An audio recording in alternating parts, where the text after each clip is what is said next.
ময়মনসিংহের ছোট গ্রামে থাকে 10 বছরের রাজু। তার খেলনা নেই, কিন্তু স্বপ্ন আছে বিশাল। ভাঙা টিনের কৌটো, পুরনো বোতল দিয়ে সে বানাল একটা রকেট। বন্ধুরা হাসলো, সে থামলো না।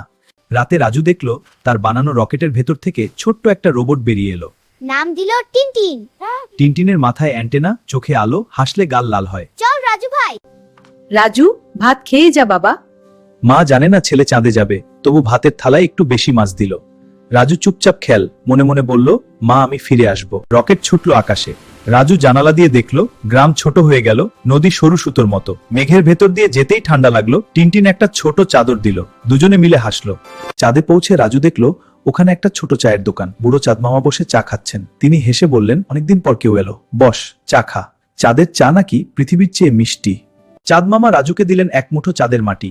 বললেন, এটা তোর বাগানে লাগাস, রাতে জ্বলবে। ঘরে ফিরে রাজু মাটি পুঁতল। সেখান থেকে এক অদ্ভুত আলোকিত গাছ জন্মাল। পুরো গ্রাম অবাক। পরদিন স্কুলে রাজু গল্প বলতেই সবাই হা করে শুনল। যে বন্ধুরা হেসেছিল তারাই এখন বলছে, আমরাও যাব। টিনটিন পকেট থেকে উকি দিয়ে হাসলো। রাজু বলল, স্বপ্ন দেখলে পথ হয়। একদিন টিনটিন বলল, রাজু ভাই, আমার চাঁদে ফেরার সময় হয়েছে। রাজু কাঁদলো। টিনটিন বলল, কাঁদিস না, যখনই রকেট বানাবি আমি আবার আসব। সে উড়ে গেল। রাজু আকাশের দিকে হাত নাড়ালো। 20 বছর পরে সেই রাজু এখন বিজ্ঞানী। সে বানাল আসল রকেট, উড়ে গেল চাঁদে। নেমে দেখলো চায়ের দোকান আছে, চাঁদ মামা বসে আছেন, পাশে টিনটিন হাসছে। বললো দেরি করলি রাজু ভাই।